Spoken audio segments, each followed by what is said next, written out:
So here I am with another cast member of the AnTea party and a special guest as well. My name's Kanti Devi. So as we were at the table, I found myself engaged in the conversation that was more criticism, out loud criticism.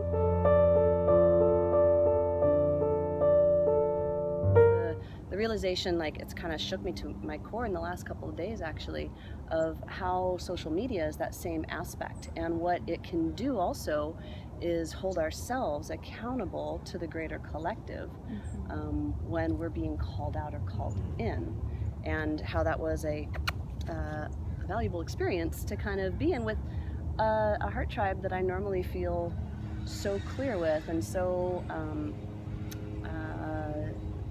so expressive and loving, dynamic, and not so critical in that way.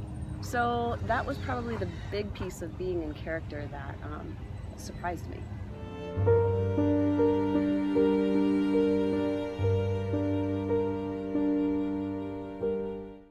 Well, tea and the Synchronicity Tea House is kind of the framework for how so many of us know each other.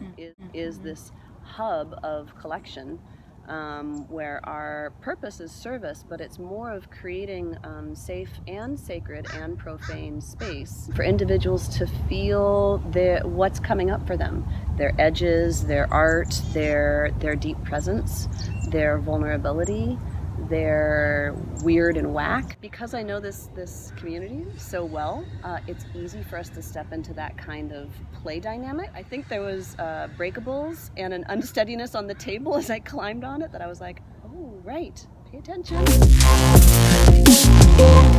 But the joy, the ability and willingness, and the consent, how we interact together, like, it's that groundwork is unbreakable.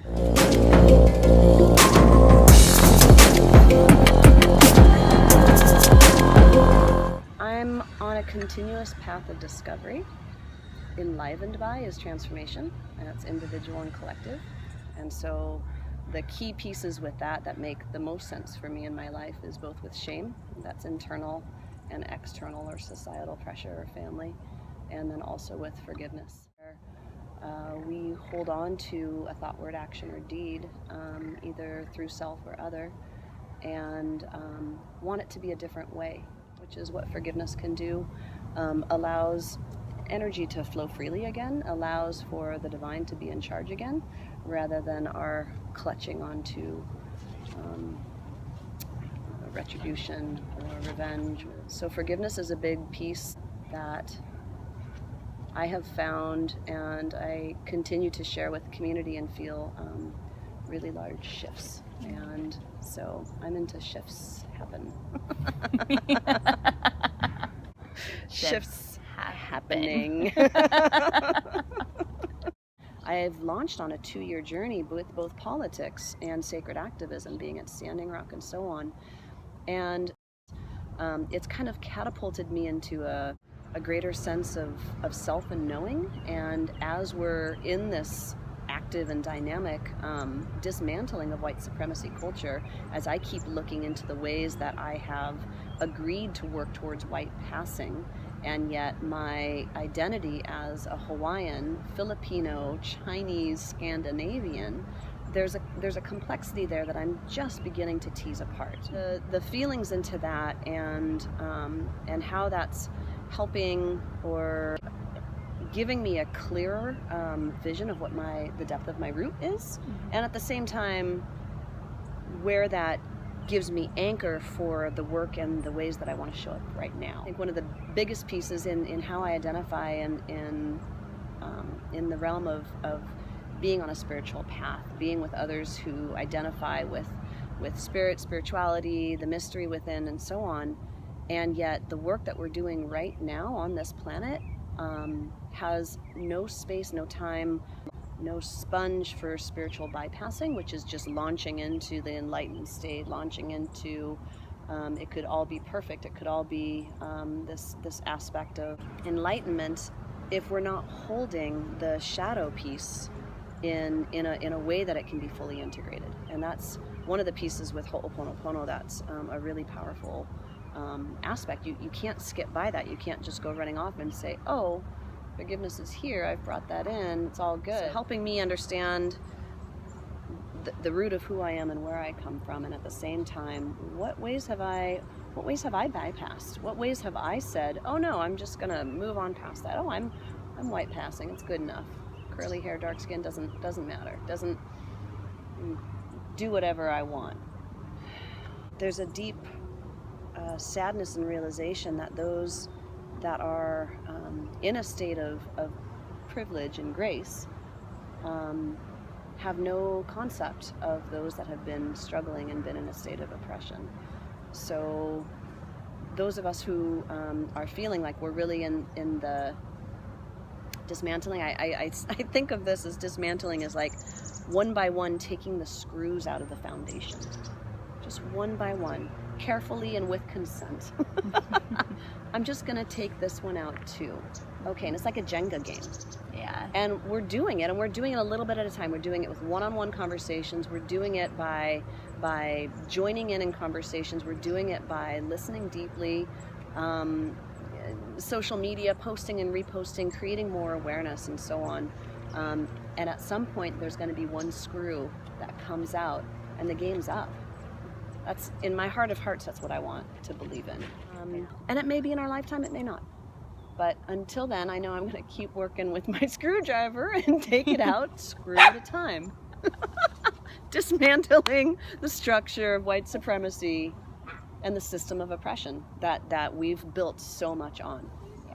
We've built this country on the backs of slavery. We've built this country on the blood of our indigenous brothers and sisters. We've built this country on a way of feeling into what domination and control and settler mentality, which has been the push of the patriarchy. And in so many ways, it made sense. And so the piece of Ho'oponopono that I keep bringing into is that wave of consciousness was still enacting the best way that it can. Was still doing the best that it can. Individuals, the whole collective. And if we see that you can't do any better until you know different, ignorance is just the state before knowing something differently, then we can quit vilifying and we can quit holding an idea, a consciousness, an individual in an infantile way, that we can allow it and hold it gently so that it can't change. And that's the piece that I love to try to work with every day, and I try to invite it into others, and it's a practice. The Synchronicity House really holds all that complexity of diversity and unity and community and reciprocity, and all of that is under the umbrella of service. Being in this present moment together, this is what we are sharing right here. It's through the gift of you, and I get to be present for this. And then humility and ridiculosity, all of it. And so it's all welcome. Yeah. And that's pretty much what we went through at the making of the AnTea party.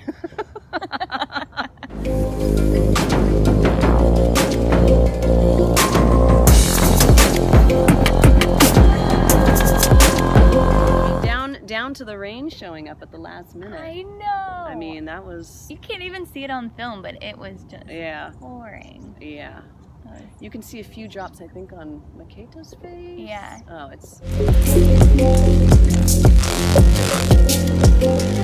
I would love to feel into, both individually and collectively, more art, more performance art. I think art as an expression of what we're seeing, feeling, and transforming is a way that we can shift the paradigm even faster than just talk therapy or opinion. That's another big piece of the social media realm is we get so much opinion out there that it becomes like static and noise. Eventually we'll come to the stillness, many of us do, and many times also, of just what the truth of the Sacred Heart is. And that's less about words and more about a sensation. And I think art can bring that, and both performance art and visual art and all the different ways that we can be embodied, ways that we can honor this body form that is what we're driving. That's it. What it is when we bring our own special color, our own special spark, whether it be intentional or a surprise, is our genius, is our individuality. And when that's welcomed with the other, and it can be this dance and dynamic, and it can be playful and joyful, well, that's the whole purpose. Because we're born alone and we die alone, but everything else is relating. It was a gift and an honor to be a part of the AnTea party. Oh my gosh, thank you for being a part. What's next? Exactly. Mm-hmm. What is We'll next? see.